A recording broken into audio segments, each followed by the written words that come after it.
ครั้งแรกที่พลอยถ่ายคลิปที่มาเรียนที่ไต้หวันนะคะซึ่งวันนี้เราก็อยู่กับแวนเพื่อนของเราที่เจิ้งต้านั่นเองสวัสดีค่ะแวนนอกจากแวนเป็นเพื่อนของที่เจิ้งต้าแล้วแวนยังเป็นเจ้าของ account Instagram ชื่อไหหลงจื้อชูอีกด้วยซึ่ง account นี้เป็น account อะไรอยากให้แวนลองแนะนำตัวเองแล้วก็ account ง่ายๆก่อนไหหลงจื้อซูหรือว่ามีชื่อภาษาอังกฤษด้วยชื่อว่า Aqua Dragon Script เนาะซึ่ง Aqua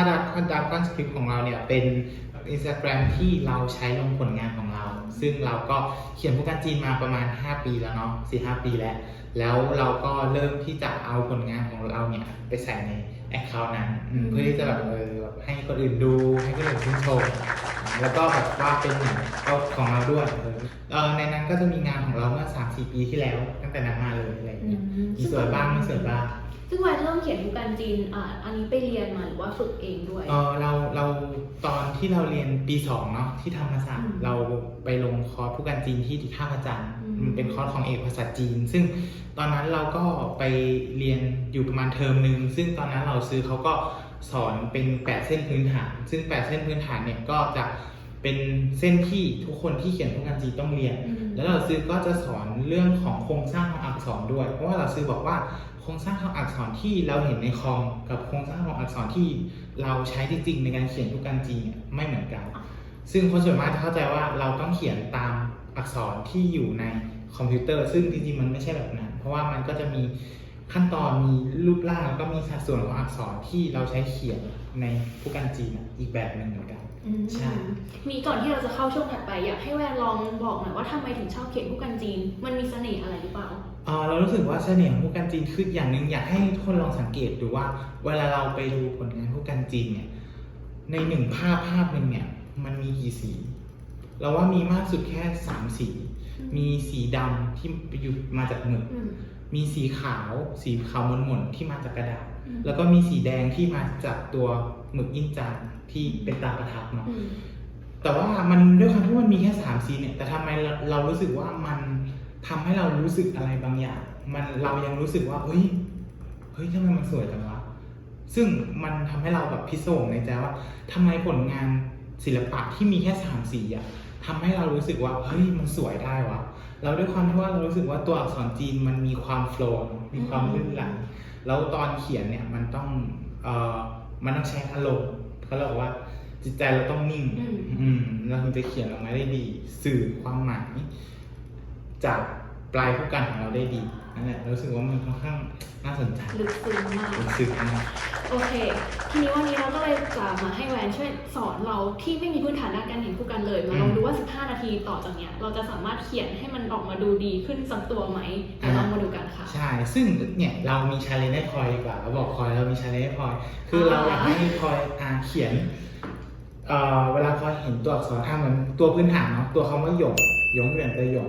ซึ่งตัวนี้เป็นตัวที่มี8เส้นพื้นฐานครบในตัวอักษรเดียวเราจะให้พลอยดูตัวอักษรนั้นจากในคอมก่อนแล้วเราพลอยก็ลองเขียนตามในคอม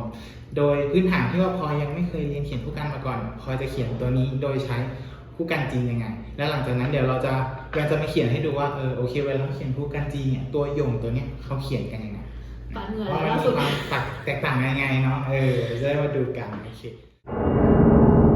Approximately 10 hours later.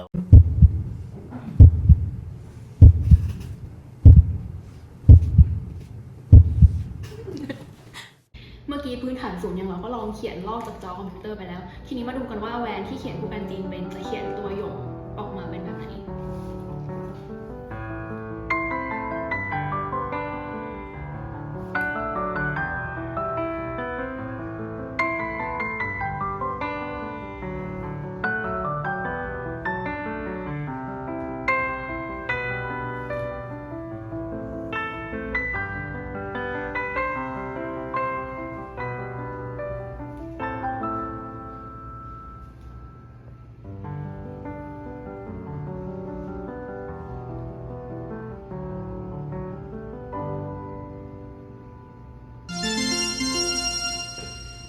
นี่คือตัวหยง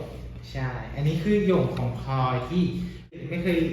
เรียนตัวเส้นของตัวการเขียนพูดกันจีนมาก่อนแล้วก็ตัวนี้เป็นตัวหยงซึ่งตัวนี้อย่างที่เราบอกเนาะมันเส้นมันครบมันเป็นมี8เส้นครบแล้วก็มี โครงสร้างของอักษรที่แบบว่ามันควรที่จะเป็นแบบนี้อะไรอย่างเงี้ยใช่ส่วนมากถ้าสมมติอันนี้เขาเป็นคือตัวอักษรจีนเนาะมีหลายแบบตัวอักษร มีจ้วนซูลี่ซูไขซูแล้วก็สิงซูซึ่งเราที่เราเขียนตอนนี้เป็นตัวอักษรที่เขาเรียกว่าไขซูเนาะเป็นอักษรบรรจงใช่ซึ่งมันจะเป็นรูปแบบของอักษรที่ใกล้เคียงกับรูปแบบอักษรที่เราเห็นกันในโทรศัพท์เห็นในคอมเราเนี่ยมากที่สุดใช่ วันนี้ก็ได้ความรู้จากแวนมาเยอะเลยเพราะว่าเอาจริงคืออย่างเราเรียนภาษาจีนจากในหนังสือมันใช้ตัวพิมพ์ใช่ไหมเราก็จะรู้สึกว่าเฮ้ยมันน่าจะเขียนแบบเหลี่ยมๆหรือเปล่าแต่ว่าพอมาดูแวนเขียนแล้วอ่ะการเห็นผู้กันจีนอ่ะมันอย่างที่แวนพูดตอนแรกเนาะแบบมันสะท้อนถึงอารมณ์หรือความรู้สึกมันเป็นงานศิลปะมากกว่าแค่ตัวหนังสือก็ขอบคุณแวนมากเลยที่มาแชร์ให้เราฟังเลยแล้วก็ให้เราเขียนตัวนี้เดี๋ยวจะเอาไปแปะฝาผนังห้องนะคะ ก็สำหรับใครที่สนใจเรื่องการเขียนผู้กันจีนเนาะก็อาจจะลองหาที่เรียนที่ตัวเองสะดวกดูหรือว่าแบบลองเข้ามาดูแอคเคาท์ IG แบรนด์ก่อนก็ได้เพื่อเป็นแรงบันดาลใจแอคเคาท์ชื่ออะไรนะคะอีกทีนึง ไทยลงจื้อซูหรือว่าอัควาดราก้อนส จ ปิ ริ ริ ง ต ๆโอเคขอบคุณมากค่ะเย้